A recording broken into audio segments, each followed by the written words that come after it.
the social group in our film was youth. We represent both good and bad youth. Harper's the representation of bad youth. She dresses dark, she carries a baseball bat. She's violent. And she turns to violent. They're all like negative stereotypes of youth. Yeah, while Tyler and Riley... They're fun, caring, happy. They're more... outgoing. Yeah, they're just what people consider to be the positive youths. So they're the youths that people want to know, not Harper. Yeah.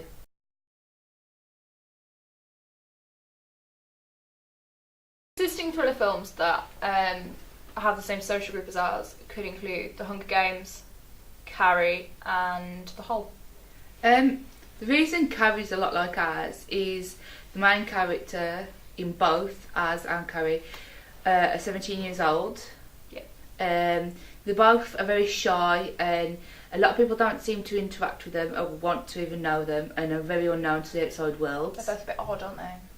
Yeah. Very outcast. They have issues, and they turn psychopath because of being left out of any type of social group. Or they murder people to fuel their anger. No, they turn to violence. Yeah. Through their anger. Yeah. Within the film Carrie, she's also, like Harper, obsessed with the male lead. The male lead in Carrie is called Tommy, and he's also 17, fairly good looking.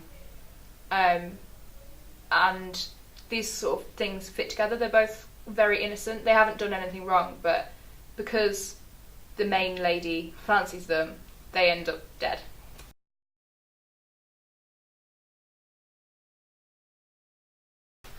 In our film, we use a lot of clothing to represent the 21st modern ages. Yeah, and to get across the kind of era we're in. The ages that they are, the leggings, the trainers, the skinny. Yeah, also Harper wears a lot of black. Yeah. Which is very negative. Also representing her social group. Yeah, which is bad youth. She wears a hoodie. The big hood. That's a big representation. Yeah. Tyler and Riley wear like whites and blues, which are more happy, chilled out colours. More positive colours overall. Yeah. They have more positive symbolisations. There's no dark feel about them. They're a lot more open, a lot more colourful and happy.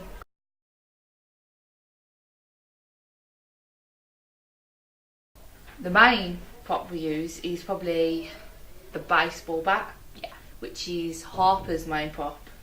The baseball bat it doesn't really have many representations. Really only about two, which is sports or just for a general reason, which would probably be the psychopath reason. You wouldn't really just carry a baseball bat for no reason. Yeah. So it shows like the sporty side of Harper, if anything. Yeah. Which also puts aside our social group of youth. Yeah. You don't see many 60-year-olds with a baseball bat. Exactly. So I think that really sets an example of the social group, and the character's kind of personality a little bit. Yeah.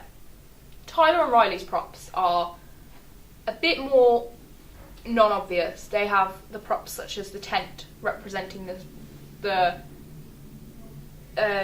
positive, adventurous youths, like the adventurous, they like spontaneous, to go out, outside, outdoors type. Not stuck inside, a bit like Harper. She's stuck inside on a laptop stalking people. Yeah, Tyler and Riley's tent just makes them that bit more approachable. Where, you know, they've obviously planned this escape from wherever. Makes them a bit more happy. Yeah. The things in their picnic as well. Yeah, they have like crisps and pop. Yeah, it's not like... It's not... A negative view of the youth would be that they go out a lot to get drunk. Obviously Tyler and Riley aren't, because they've got lemonade and crisps. It's very different to what you'd probably see if someone was going out camping to get positive. Drunk. It's what all parents wish their children were like. It's positive. Yeah.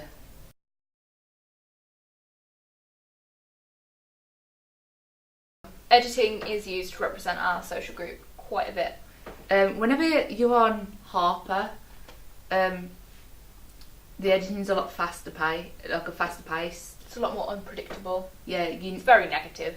it's constantly fast. Like when she's going to find Riley and Tyler, she one minute you're seeing like her feet, and you're seeing like her head down, and then obviously we see her come out towards behind her. Yeah, you never felt it's never like a constant shot. Whereas on Tyler and Riley, It's a lot slower, more chilled. yeah, you see you're on them a lot longer period of time. Like you see the camping scene a lot longer with them, and it's not constantly switching between cameras and shots.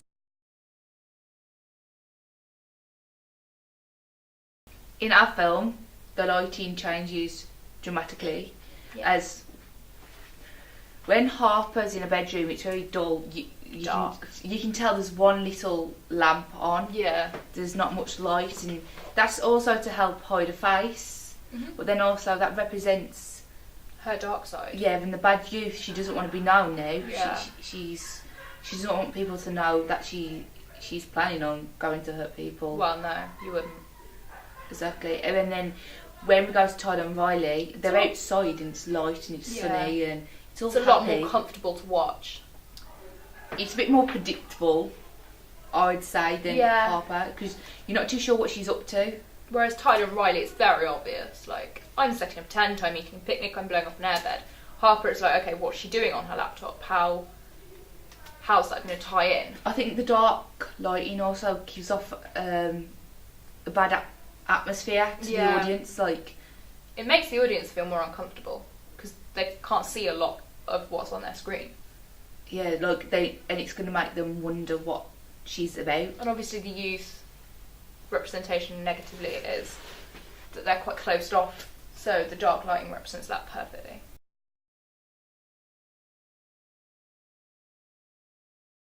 Is used within our film to represent our social groups quite a lot.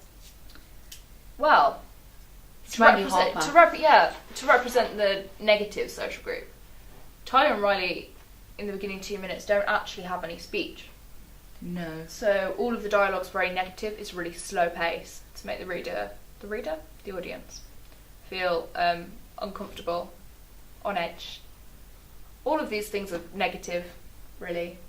Yeah, and as we get further through the 2 minutes, she gets angry. She gets aggressive in the way she talks. Yeah, it's the voice becomes more prominent.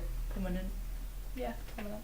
She's very vindictive and bitchy in the way she talks. She's her imbecile. It's not the way a normal 17-year-old speaks. There's no slang. It's all proper English.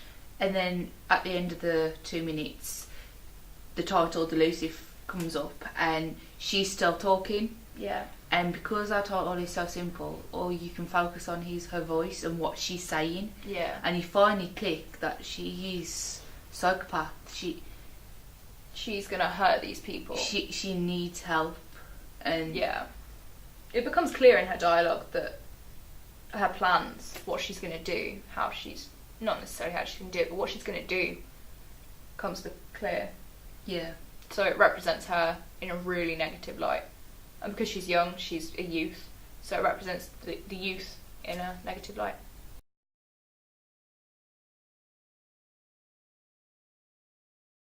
The soundtracks are very representative of the character. Whenever it's on Harper, yeah, the sound's more dark, mysterious, dull. Everything she kind of is about. Yeah, it's very unpredicted.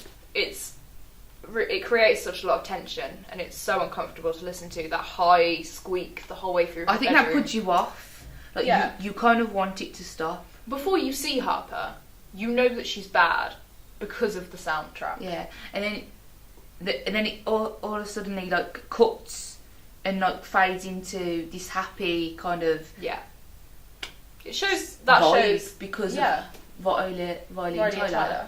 Because they're outside, they're happy, they're more chilled out. Yeah. And then when it cuts to Harper again, the music fades back into this uncomfortable, deep, really horrible music that Yeah.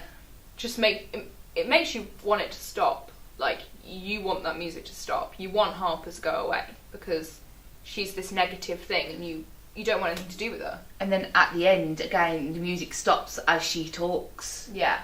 Again, that lets you focus on her voice, Mm. and it kind of gives that feeling like she's already done the damage. Yeah.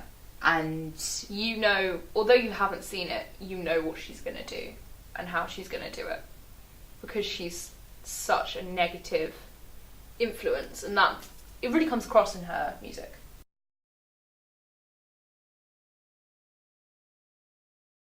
It's all uncomfortable, but that's done through the mise en scène, the ripped up teddies and coloured in photos. and that's from the very beginning. Yeah. And I think that sets the scene Yeah. and her personality. But it's very mysterious at the beginning because you just see these teddies. These photos. So you're not going to expect like a 17-year-old girl to be owning these messed up teddies. Yeah. The photos are scribbled out faces as well. I think the mise en scène is also used to slowly make you click that this is a 17-year-old girl. So the photos are... They're all in groups of people and they're quite all, young. Yeah, they're all around the age group. So they're all obviously people she knows of, but they don't know of her. As you first see this, it's a massive representation of what Harper's going to be in her negative way. Yeah. Because you're not going to get a nice person scribbling out photos.